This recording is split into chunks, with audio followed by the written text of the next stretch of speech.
반갑습니다. 예, 오랜만에 보는 것 같네요. 날씨가 참 좋네.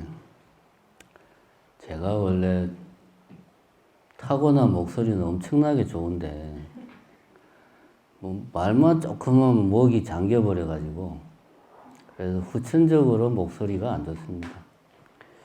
오늘도 뭐 별로 오랜만에 사시불공을 들어와서 그런가 또 목이 잠겼네. 참 안타까운 일입니다. 이 좋은 목소리를 여러분들에게 들려줄 수 있는 기회가 없으니 예, 오늘은 관음제일이고요. 예, 원래는 오늘 뭐 하여튼 이런저런 일로 다른 일정이 있었는데 관음제일 법회를 갑작스럽게 하게 됐습니다. 예, 오늘은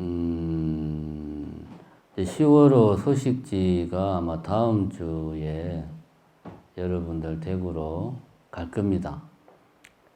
근데 이제 9월 달에 별로 한 게 없어요, 우리가.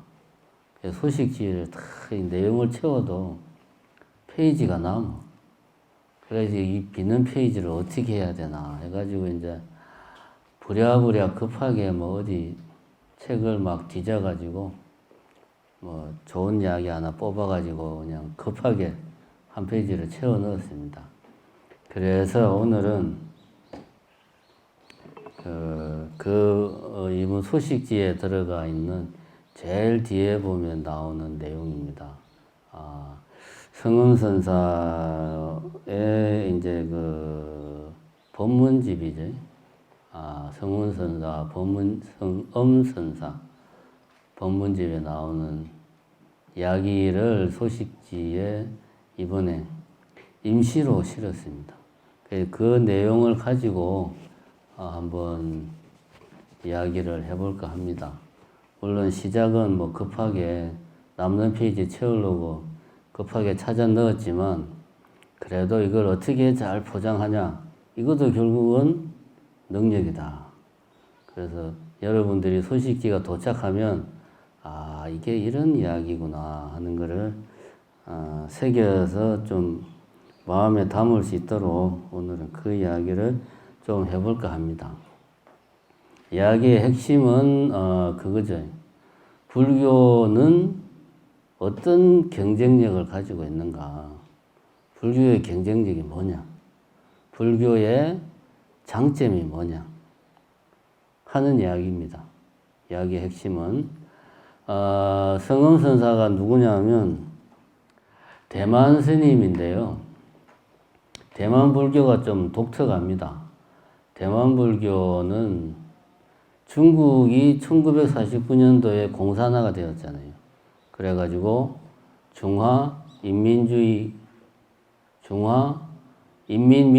공화국이 1949년에 중국 본토 대륙에 생겨요. 그래가지고 그 당시 이제 중국에 있던 스님들이 부랴부랴 급하게 이제 장개석을 따라서 이제 몇몇 스님들이 대만으로 옵니다. 급하게 온 거죠. 그러니까 뭐 중국에 있던 오대산이나 뭐 이런데 중국 뭐 소림사나 중국의 오래된 절들도 많고 스님들도 많았겠죠. 근데 그 중에서 급하게 이제 몇몇 스님들이 장개석을 따라서 대만으로 피난을 온 거예요. 그럼 그 전에 대만에는 불교가 영성했냐? 아니거든요. 그냥 아무래도 본토에 떨어진 섬이다 보니까 또 거기는 산지가 좀 험하고 원주민들은 원주민 나름의 뭐 특색 종교 이런 걸 믿고 막 그래가지고 불교가 그렇게 대만에 뭐 퍼져 있질 않았어요. 본토에 비해서. 근데 이제 스님들이 가가지고 그야말로 몸만 왔거든, 스님들이. 아무것도 그렇잖아요. 절을 짊어지고 피난 갈 수 없잖아요. 그죠? 우리 금강산에 뭐 신계사에 살던 스님들이 신계사를 통째로 짊어지고 6.25 전쟁이 터졌다고 해서 범어사로 피난할 수 없잖아요. 똑같은 맥락이죠. 몸만 와가지고 1950년대부터 말 그대로 우리식으로 말하면은 뭐 비닐하우스 하나 지어놓고 그냥 맨몸으로 포교를 시작한 거예요. 그렇게 해서 이제 오늘날 대만 불교가 자리 잡았는데, 그 이제 오늘날 현대 대만 불교를 일으킨 큰 스님들이 몇 분 계십니다.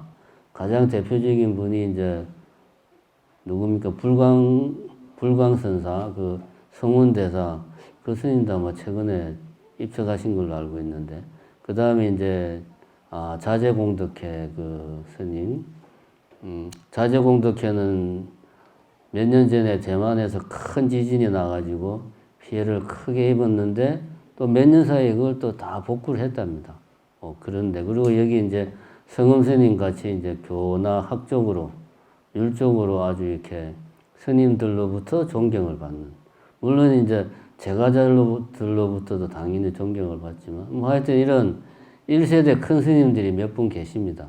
대만 불교를 말 그대로 맨손으로 일으키고, 오늘날 대만의 불교가 생활 속에 뿌리 내리도록 하신 분들입니다. 그 중에 한 분이 성음 스님인데요. 대만 불교, 저는 이제 개인적으로 우리나라의 불자들이, 특히 제가 불자들이 다른 나라의 불교에서 좀 우리가 벤치마킹을 해야 되겠다 하면은 우리가 꼭 벤치마킹을 해야 될 것이 제가 볼 때는 대만 불교가 아니냐. 물론 최근 근황은 잘 모르겠지만, 대만 불교가 제가자 불자, 생활 불교, 제가 불교가 아주 자리를 잘 잡고 있는 곳이 대만 불교입니다. 또 우리하고 유사하게 대승불교 전통에 입각을 해가지고 생활 불교, 그다음에 제가자 불교가 아주 활발하게 제가자 불교가 이렇게 이루어지고 있는 곳이 대만의 불교이기 때문에, 우리 같은 대승불교권에서 제가 불자들이 좀 뭔가 본받을 게 있다. 그럼 그것이가 어디냐? 대만 불교가 그렇다. 그래서 우리가 사실은 뭐 미얀마나 인도나 이런 데 성지순례 가서 어떤 불교 성지를 순례하는 것도 정말 중요한데, 이 대만에 우리 불자들이 한번 가서, 성지순례가 아니고 대만은 성지가 별로 없습니다. 불광사 절도 아주 반짝반짝해요. 뭐 절 지은 지 몇십 년 되지도 않는데 뭐. 대만에 가서 그곳에서 불자들이 신행생활을 어떻게 하고 있는가, 그런 걸 우리가 사실은 가서 한번 보고 배우고 같이 이렇게 해볼 필요가 있습니다. 그래서 뭐 세상이 좋아지면 대만에 우리가 한번 꼭 우리 정신사 불자들이 대만을 한번 성지순례로 꼭 가야 되겠다는 생각을 개인적으로 하고 있습니다. 어쨌든 성엄선사라는 분이 이제 그 대만 불교에서 유리나 교 쪽으로 이제 아주 존경받는 큰 스님이었는데 입적하셨습니다. 이 스님의 일화 중에 이제 이런 게 있습니다. 대만에서 아주 큰 스님이다 보니까 미국에서도 이제 뭐 요청을 하고 해서 미국에 또 뭐 이렇게 명상센터나 절 같은 것도 뭐 짓고 해서 미국도 자주 가시고 막 그랬어요. 근데 대만에서 미국 가려면은 한국이나 일본을 경유를 해야 됩니다. 뭐 직행 노선이 있는지는 모르겠는데 경유하는 게 아무래도 싸겠죠. 이제 이 스님이 한 번에 비행기를 타고 미국을 가는데 한국을 경유했어. 김포공항. 옛날 이야기입니다. 인천공항 생기기 전에. 김포공항을 경유해서 이제 미국을 가는 코스를 그 비행기를 타고 가는데 한국에서 이 스님 옆자리에 어떤 목사 한 분이 이제 옆자리에 앉은 거예요. 그 목사님이 이제 옆자리에서 보는데 막 불상 사진이 있는 그런 책을 보고 있었답니다. 그런데 이제 이 목사가 이제 여러분도 잘 아시지만 그것이 우리나라 목사잖아요. 옆에 또 스님이 있잖아. 분명히 말을 걸겠죠. 그냥 넘어갈 목사가 그렇게 많지가 않겠지. 그래서 이 목사가 스님한테, 성금 스님한테 물어본 거예요.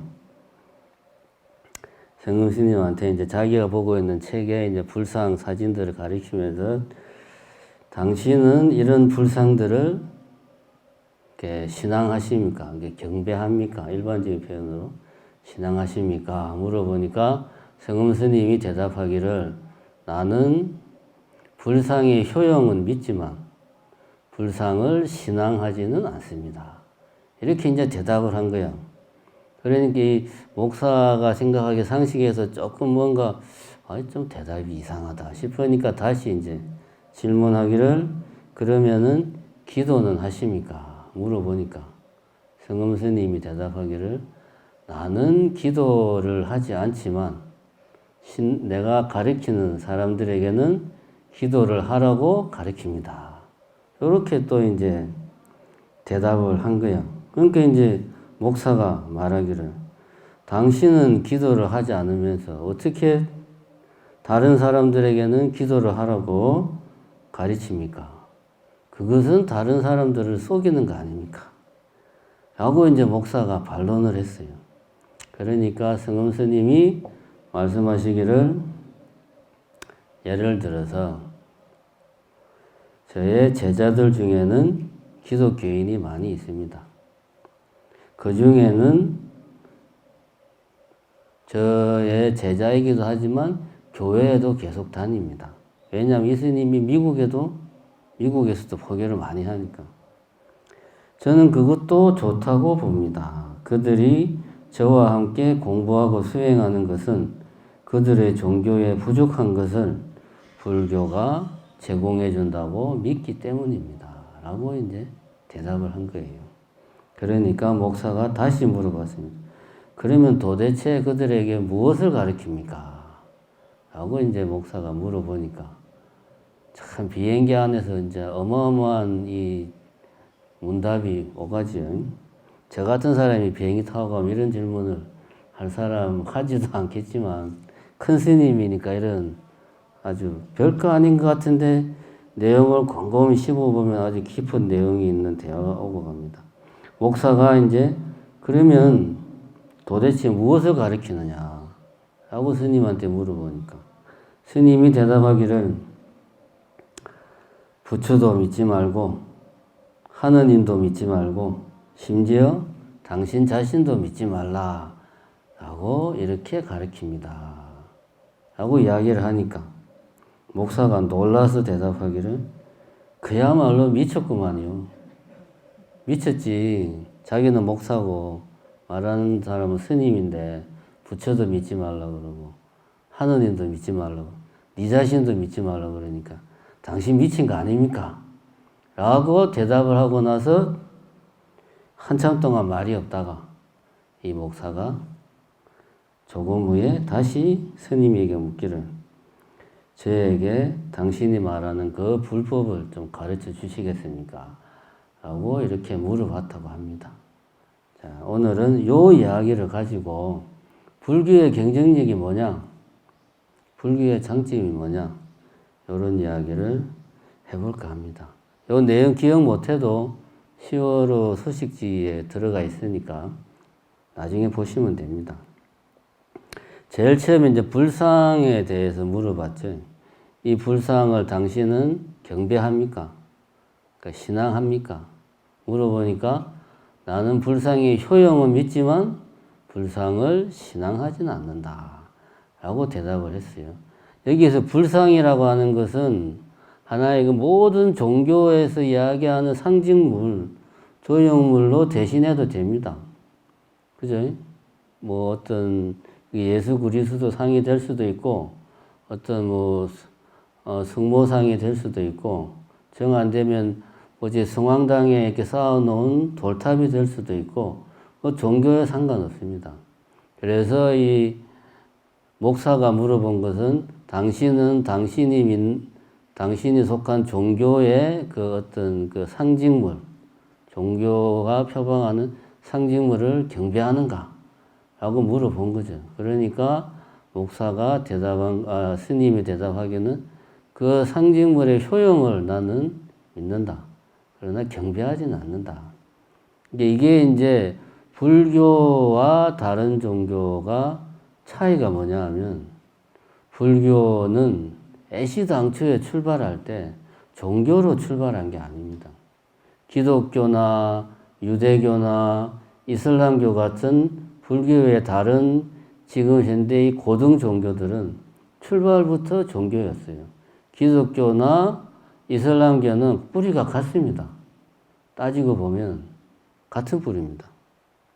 이거는 두 개는 같은 뿌리고 유대교는 애시당초부터 유대교라는 종교 자체는 그때 당시 이제 그 중동이나 이집트나 이 중동 요 부근에 그 많이 있던 신들 중에서 오직 한 사람만의 신 여호와만이 위대하고 전지전능한 신이고 다른 신은 부정을 한 거죠. 그러면서 전지전능한 유일신으로서 여호와가 등장을 한 거고 여호와를 믿는 것 자체가 그 이제 유대교의 핵심이거든. 그러니까 그 신의 존재 어떤 뭐 그런 것들을 부정하고 나면은 존립할 수가 없는 거예요. 근데 불교는 출발이 그게 아닙니다. 출발이 뭐냐? 불교의 출발은 바로 그러한 것들과 맥락을 같이 하는 고대 인도 사회에 종교가 있었죠. 종교라는 말은 사실은 근대 서구에서 만들어낸 말이에요. 서구인들이 생각하는 자기들의 어떤 그 사고방식에서 종교라는 표현을 쓴 거지. 인도 사람에게는 그게 그냥 생활이고 문화고 모든 거예요. 그냥 그런 서구식으로 말할 때 종교적인 사고나 행동, 문화 그게 그냥 자기들 삶이에요. 그러니까 인도 말에는 종교라는 말이 없지. 그 모든 걸 삶 자체가 종교니까 종교와 삶은 분리할 수가 없으니까 그 인도인들의 삶에 대해서 비판을 하고 나온 사상, 실천 중에 하나가 부처님의 그 어떤 주장이었다 이겁니다. 그럼 당시 인도 고대 부처님이 등장하던 당시에 인도 사회에 인도 사람들을 지배하던 사상이 뭐냐? 다른 게 아닙니다. 이 세상에는 근원적인 뭔가가 있다. 모든 것은 거기서 나오고 모든 것은 거기서 돌아간다. 이 모든 것은 그 근원적인 것의 뭐다? 그림자다. 이 세상 이 모든 만물이 서로 다르고 큰 거, 작은 거, 밝은 거, 어두운 거, 선한 거, 악한 거, 다양한 것들이 차별되고 변화해 가지만 그 모든 것은 근원적인 하나로부터 나와서 다시 거기로 돌아간다. 그 모든 것은 이렇게 근원적인 그 뭔가 안에서 돌고 돈다, 순환한다. 인생으로 우리 사람으로 따지면 윤회한다. 이게 이제 당시 고대 인도인들의 사상의 핵심이란 말입니다. 이게 또 종교예요. 그 근원적인 뭔가, 그 근원적인 뭔가를 믿고 따르는 거죠.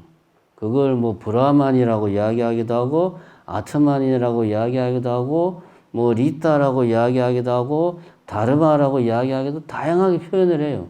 그게 중요한 게 아니에요. 근원적인 뭔가가 실체가 있다. 그 생각을 부처님이 아니지.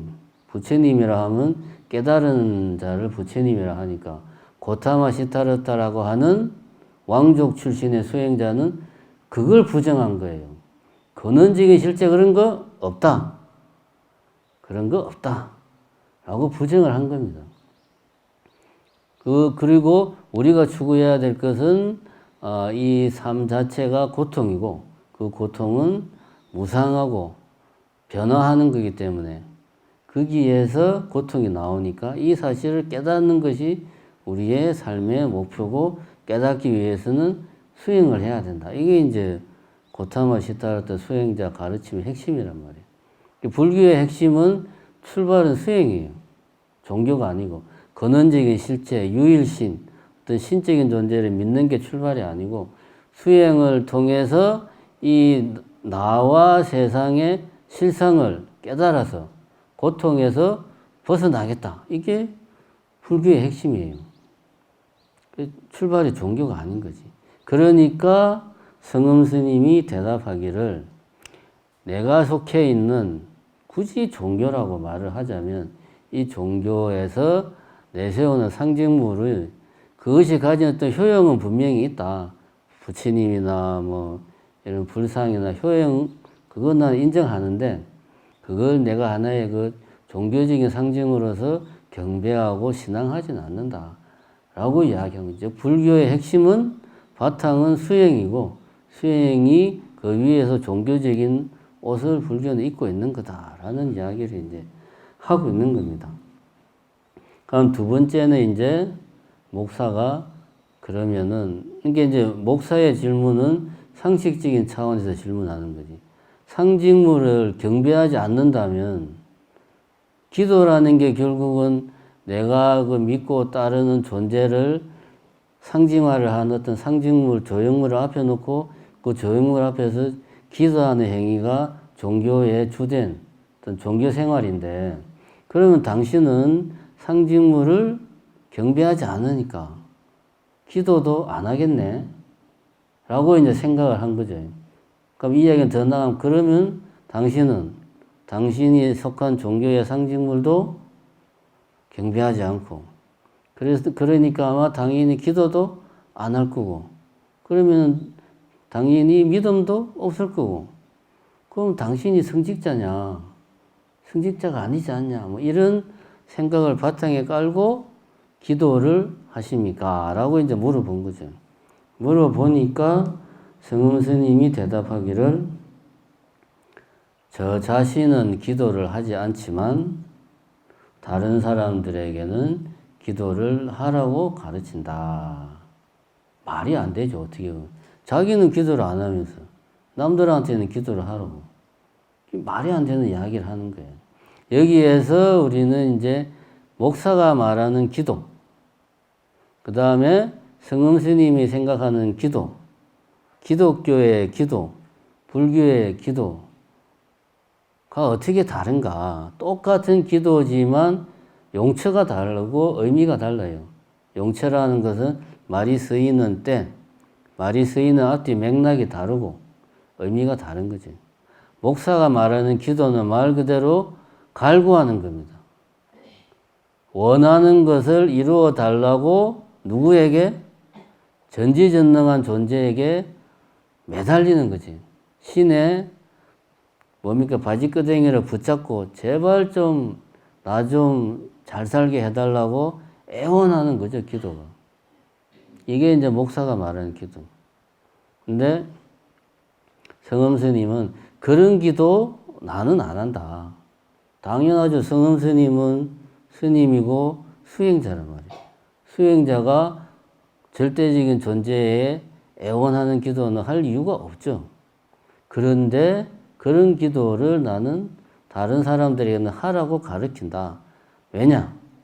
자, 여기서 이제 우리는 일반적인 의미의 기도와 불교에서 사용하는 기도의 의미를 조금 구별할 필요가 있다.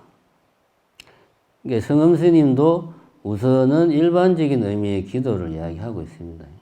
일반적인 의미의 기도는 말 그대로 소원 성취를 애원하는 수동적으로 나에게 달라. 내가 뭔가를 하는 게 아니고 나에게 달라 하는 그런 의미에서 이야기를 이제 일반적인 의미에서는 기도를 이야기합니다. 그러나 우리 불교에서는 일단 불교의 교주라고 할 수 있는 고타마 시타르타, 우리가 말하는 부처님부터 궁극적이고 절대적인 존재를 부정을 했단 말입니다. 그러면 이미 그 순간부터 기도를 한다는 게 앞뒤가 말이 안 맞아요. 그러잖아요. 전지전능한 존재를 부정을 했는데 그럼 누구한테 기도를 해요? 그 순간부터 불교에서는 기도 자체가 모순이 되는 거예요. 그래서 불교에서는 기도를 어떻게 해석합니까? 우리는 기도를 하나의 어떤 서원의 의미로 이야기한다 이거지. 내가 삼기의 나도 부처님처럼 부처님 같은 그런 존재가 되겠다 하는 것을 부처님 앞에서 맹세하는 게 불교에서는 우리는 기도라고 우리는 재해석하는 거죠. 물론 처음에 불교에 입문한 사람들이 불교를 모르는 분들이 예를 들면 지금이 이제 수능기도 기간 아닙니까? 요즘은 수능기도도 뭐 많이 동참을 안 하시지만 한 10년 전만 해도 뭐 웬만한 저런 지금쯤이면 뭐 수능기도하는 그 수능 그 수험생 그 어머니들로 그냥 절간에 미어 터졌잖아요. 그분들이 불교를 알고 수능기도로 와서 열심히 기도하는 게 아니거든. 그냥 우리 아들이 고3이 돼가지고 시험 공부를 하니까 부모 입장에서 애가 타는 거지. 그러니까 자기도 그냥 와서 뭔지 모르지만 기도를 막 하는 거야. 우리 아들 좀 어떻게 잘 좀 해달라고. 소원성취. 이게 전형적인 의미의 수동형.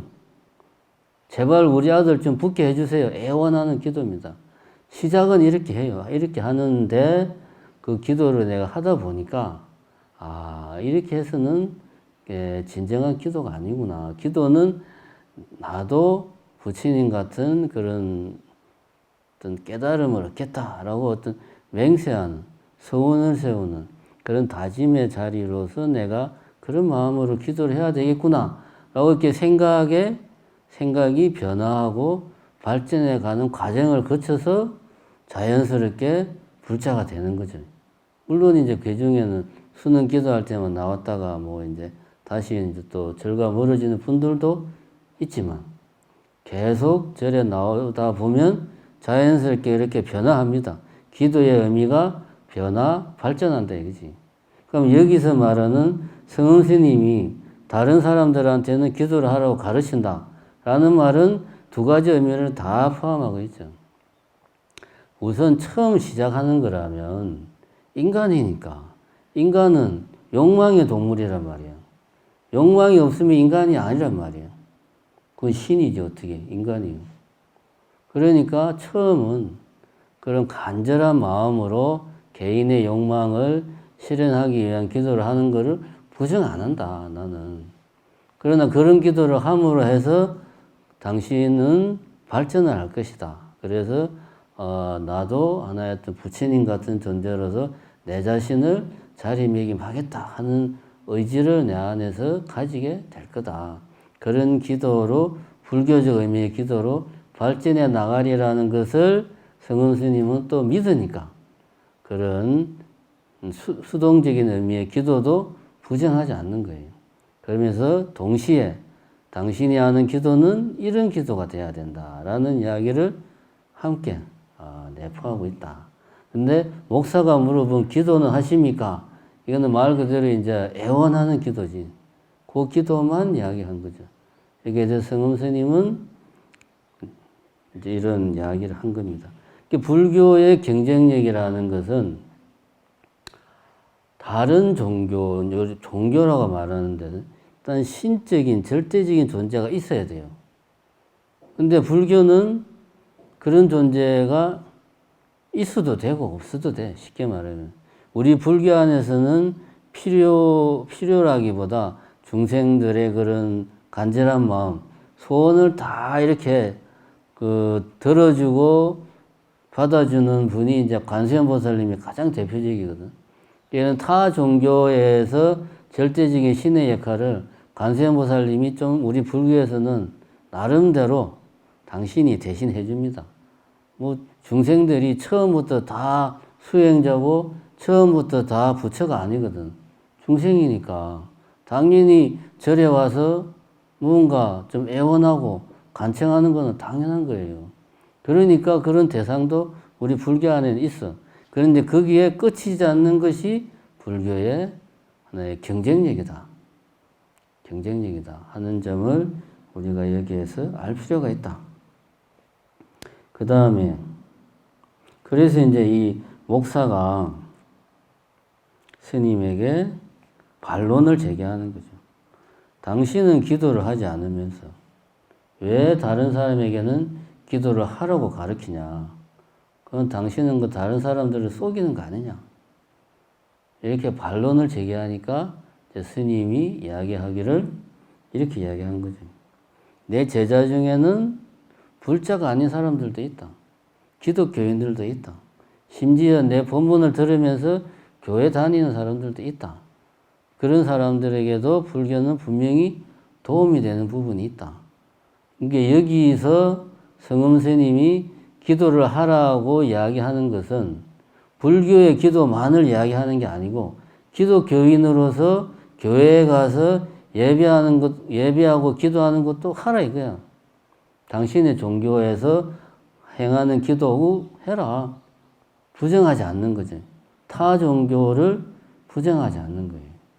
대신에 불교가 뭐 기독교나 뭐 개신교나 천주교나 이슬람이나 이런 종교에 어떤 그 도움을 줄 수 있는 부분이 있다. 보완해주고 더 이런 종교를 성숙시켜주는 그런 부분이 불교에 있다. 그렇기 때문에 나는 다른 사람들이 믿는 종교를 부정하지 않는다. 라는 이야기를 이제 성엄 스님이 목사가 못 알아들으니까 부연 설명을 해주는 거야. 불교는 다른 종교를 배타하는 것이 아니고 다른 종교들을 보완해주고 더 성숙시켜주고 있다. 왜 그러냐? 같은 이야기를 달라이라마도 이게 이제 미국에서 이제 활동을 하는 큰 스님들이 이런 이야기를 많이 합니다. 달라이라마 존자도 똑같은 이야기를 해요. 왜냐하면 미국이라는 나라 자체가 기독교인들이 만든 나라잖아요. 유럽은 살다 보니까 기독교인이 된 거고, 미국은 애시당초부터, 그죠? 프로테스탄트, 기독교인 중에서도 꼴통들이 가서 만든 거거든. 그러니까 미국은 기독교인이 만든 나라니까 나라 자체가 기독교 국가예요. 그래서 대통령이 선서할 때 어디에 손원가 합니까, 미국은? 성경에도 손원가 하잖아요. 우리나라는 그렇게 안 하잖아요. 우리나라는 종교의 자유가 있으니까. 미국은 기독교 국가예요.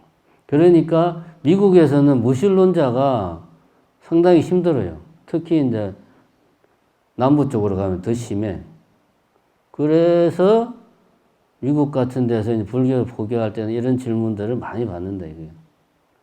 그래서 큰 스님들이 당신 종교 그대로 믿으면서 불교로서 당신 종교가 가지지 못한 부분들을 보완을 해라. 부정을 안 하는 것. 이게 가능한 이유가 뭐냐? 같은 종교, 같은 범주에 있는 종교라면 배타적일 수밖에 없어요. 여호와가 유일신으로 탄생한 과정은 쉽게 말하면은 경쟁을 통해서 다른 신들을 다 이제 밀어내고 여호와가 하나로서 딱 그 지역을 평정한 거예요. 유대인들 지역을. 그래서 여호와가 탄생한 거고, 인도에서는 방법이 좀 다릅니다. 인도는 지금도 수십억, 수백만 인구 숫자보다 더 많은 신이 있는 나라가 인도란 말이에요. 엄청나게 많은 신들이 있는데 인도에서는 어떻게 해서 이거를 갖다가 하나의 그 유일신을 만들어냈냐. 그 다양한 신들의 다양성을 인정하면서 그 안에 어떤 있는 통일성, 공통성을 하나 끄집어낸 거지. 뭔가 근원적인 실체. 이것이 없으면 말할 수 없고, 이것이 없으면 이것으로 해서 우리가 말을 하고, 이것으로 해서 우리가 들을 수 있고, 뭐 이런 근원적인 어떤 공통적인 뭔가를 끄집어내서 그것을 뭐 이제 신적인 존재로 만든 거죠. 이런 과정을 거쳐가지고 유일신이 탄생했기 때문에 같은 범주에 있다면 종교는 서로 충돌할 수밖에 없어요. 아니면은 인도처럼 흡수하거나, 인도는 모든 종교가 그 안에 들어가면 다 그냥 흡수가 됩니다. 그래서 부처님도 힌두교의 한 신이에요. 고타마 시타르타라는 수행자가 힌두교에서는 하여튼 몇 번째 신이라 중요한 신이에요. 그것도 비중이 작은 신도 아니고 비중이 큰 신이야. 인도 사람들한테는. 그렇기 때문에 같은 범주에서는 충돌할 수밖에 없다. 그런데 불교는 충돌 안 하는 게 애시당초에 그런 근원적인 존재, 절대적인 존재를 부정을 하니까 충돌을 안 하는 거죠, 불교는. 대신에 불교는 포인트, 초점을, 방점을 어디에 두느냐. 나의 밖에 있는 절대적인 존재, 힌두교식으로 말하면은 근원적인 존재에 방점을 두는 게 아니고 나에게 방점을 두거든. 나에게 방점을 두어서 불교는 나의 수행으로 이것이 모든 문제를 우리가 풀어나가자라는 관점이니까 충돌을 안 해요. 그러니까 불교는 당신의 종교를 그대로 가지고 불교를 당신이 배우고 불교의 수행을 할 수 있다. 이렇게 이야기를 하는 겁니다. 물론 여기서 달라이라마는 이런 이야기를 더 보태죠. 당신의 종교 생활에 불교는 분명히 도움이 된다. 그러나 당신이 불교를 깊이, 진짜 불교를 깊이 공부하고 싶다면 당신의 종교를 버려야 된다. 왜냐하면 불교는 근본적으로 뭘 이야기합니까? 근원적인 실제 같은 건 없다고 이야기하니까 공을 이야기하잖아요. 영기, 나라고 할 만한 게 없다. 모든 것은 무상하다. 모든 것은 변화한다. 이걸 주장하는 것, 영기를 이야기하고 공성을 이야기하니까 결국은 그 사람이 가지고 있는 종교의 가장 밑바닥에 이제 근본에 존재하는 어떤 절대적 존재에 대한 믿음을 부정을 해야 되는 거든. 불교에 대한 공부가 깊어지면 깊어질수록. 그러니까 당신의 종교를 더욱더 성숙시켜주고 보완시켜주는 역할을 분명히 하지만 당신이 불교 공부를 본격적으로 깊이 하려고 하면 이건 이제 그때는 범주 자체가 다르니까 선택을 해야 되는 거죠. 하지만 그전에는 분명히 보완하고 성숙시켜주는 역할을 불교가 한다. 그래서 내가 기도를 하라고 이야기를 하는 거다. 그 기도는 불교의 기도만 이야기하는 게 아니고 기독교나 이슬람이나 이런 기도를 하라고 이야기하는 거죠. 이렇게 이제 말을 하니까 목사가 이해가 안 되는 거지. 목사의 관점에서는 불교나 기독교나 같은 범주인데, 같은 상식적으로 생각하는 종교라는 범주인데, 이런 이제 스님의 이야기가 이해가 안 되니까, 그러면 도대체 당신은 무엇을 가르치느냐, 어떤 이야기를 하길래 충돌하지 않는 거냐, 이 이야기죠. 왜 충돌을 안 하느냐, 결국은 이 이야기입니다. 그러니까 스님이 이제 이야기하기를 제가 말했습니다. 부처를 믿지 말고 하느님을 믿지 말고 심지어는 그들 자신도 믿지 말라고 가르칩니다. 라고 이제 그 스님이 대답을 했습니다. 이 말은 뭐냐? 불교의 핵심은 대승불교적으로 표현하면 공사상을 완전하게 체험하는 거죠. 그게 이제 공사상을 완전히 체험하기 위해서는 완전히 내 것으로 만들려고 하면은 첫 번째는 아공을 내가 체득을 해야 되고 두 번째는 법공을 내가 완전히 체득을 해야 돼. 아공이라 하는 것은 뭐냐? 내가 공하다. 내라고 할 만한 것이 없다. 내가 수행을 쭉 해보니까 내라고 할 만한 게 도대체 아무리 따져봐도 없구나 하는 것이 아공, 내가 공하다라는 거예요. 그래서 이제 아공을 내가 깊이 명상하고 수행한 과정에서 아공을 체득을 했어. 어떻게? 내라는 존재를 탁 들여다보니까 내라는 존재는 육신도 있고 여기에는 뭐 오원이라고 우리가 나누잖아요. 불교에서 색, 수, 상, 행, 식 이렇게 나눈단 말이야.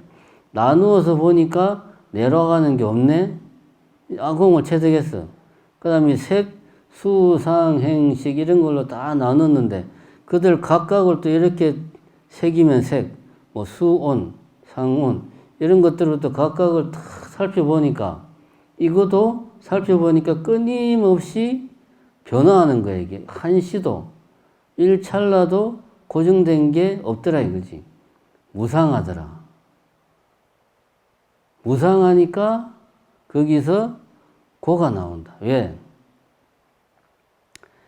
우리의 이 마음이라고 하는 것은 조금이라도 이 뭔가, 이것은 무엇이다. 이것은 내 거다. 이거는 뭐다. 라고 내가 이거를 딱 규정을 하려면 얘가 잠시라도 어떻게 해야 됩니까? 고정된 존재로 있어야지. 아, 이거는 시계야. 이거는 종이야. 그래서 이거는 내 거고 이거는 내 게 아니고 이거는 나고 저거는 내가 아니고 이렇게 이야기가 되는데 고정되어 있지가 않으니까 고정되어 있지 않으니까 규정을 하고 싶어도 규정을 못하는 거야. 하고 싶은데 못하면 어떻습니까? 괴로운 거죠. 거기에서 근원적인 고가 나오는 거예요. 그래서 모든 것은 무상하고 무상하니까 괴롭다. 이런 이야기가 법공이 되는 거예요. 모든 것은, 법은 결국은 다 공하구나. 이거를 깨달으면 이제 모든 고통이 다 사라지는 거죠. 그게 이제 해탈이 되는 거죠. 이게 이제 불교적인 관점이 되고요. 이런 관점에서 이야기하기 때문에, 여기서 말하는 교주로서의 부처, 한 종교의 교주로서의 부처도 믿지 말고, 교주로서의 하느님도 믿지 말고, 내가 있다는 생각, 그것이야말로 모든 고통의 시작이니까, 네 자신도, 아, 이게 내구나라는 생각, 그런 생각에서 파생되어서 나오는 나라는 생각이 있다는 거, 나에 대한 믿음도 버려라. 라고 이제 나는 가르친다. 즉, 성엄 스님이 말하는 것은 불교의 핵심은 이거다.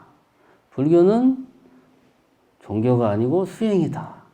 이 이야기를 나는 사람들에게 가르친다. 라고 이제 성엄 스님이 이야기를 한 거죠. 그렇게 하니까 목사가 아니, 그 웬 미친 소리냐.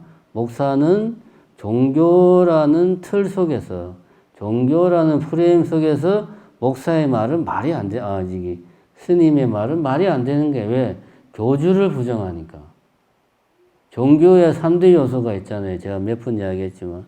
교주가 있어야 되고, 교리가 있어야 되고, 교단이 있어야 돼요. 근데 그 교주를 부정을 하면 종교의 기본 전제를 부정하니까 말이 안 되잖아.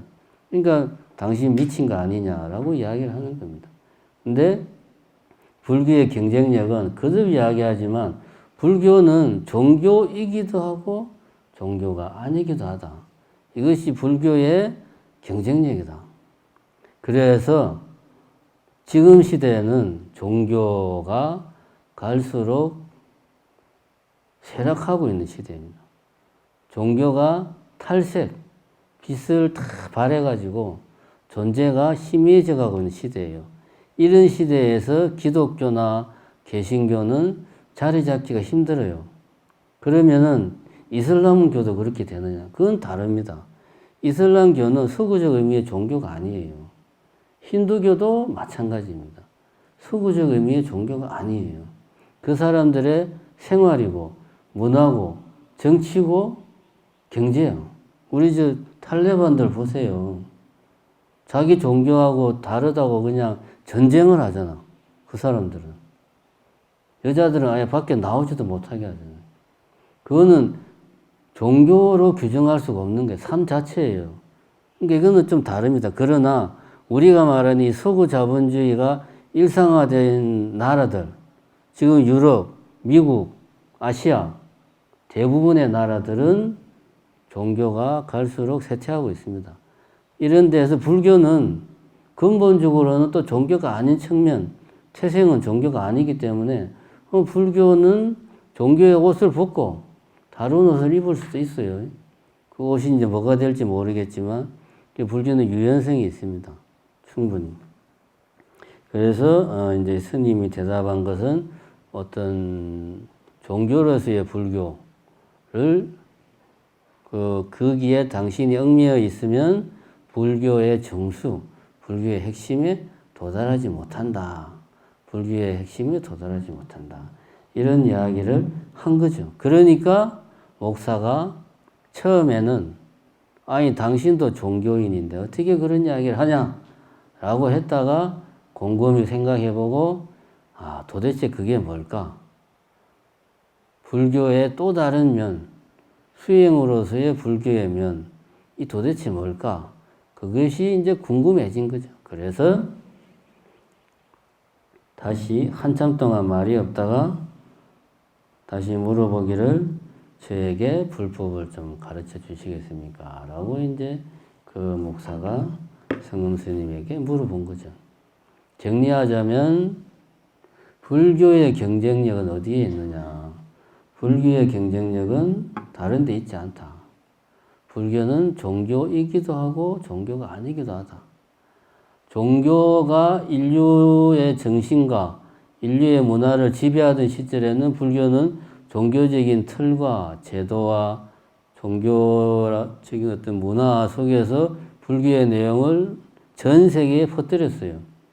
이것이 힌두교 자체가 삶 그 자체니까 힌두교가 인도 밖으로 나올 수가 없어요. 인도인들의 삶 자체니까 힌두교가 다른 나라로 전파되려면 통째로 가야 되는데 이게 불가능하죠. 근데 불교는 불교는 종교라는 삶 그 자체라는 틀만 고집하는 게 아니고 그 안에서 우리가 고통에서 벗어나려면 어떻게 해야 되는가 하는 수행의 측면을 일반화시켰단 말이에요. 그래서 그것이 다른 나라에 가도 그 나라 문화 속에 자연스럽게 그 나라 윤리와 결합을 해서 불교의 핵심이 들어가는 거죠. 퍼지는 거지. 그래서 세계 종교로 퍼져나가는 겁니다. 그게 이제 불교의 경쟁력이에요. 그것이. 이러한 것이 불교의 경쟁력이다. 이런 것을, 성음 스님의, 짧은 일화에서 우리가, 배울 수가 있습니다. 그래서 이제, 이야기의 핵심은 불교는 종교이기도 하고 종교가 아니기도 하다. 불교의 경쟁력은 바로 그런 데 있다. 하는 거 우리가 명심을 하고, 이제 다음에 이제 법회가 초하루죠. 이제 다가오는 법회가 이제 이제 앞으로 초하루 법회는 우리 노전을 보고 계시는 연덕 스님이 초하루 법회는 해주시기로 했습니다. 내 혼자 하니까 여러분들도 지겹고 나도 지겹고 그러니까 이제 다양하게 연덕 스님도 하고 뭐 덕인 스님도 하고 다른 스님들도 하고 그렇게 하는 게 좋겠다 생각을 해서 초하루 법회는 이제 앞으로 연덕 스님이 할 겁니다. 이제 그렇게 하시고 오늘은 이것으로 마치겠습니다.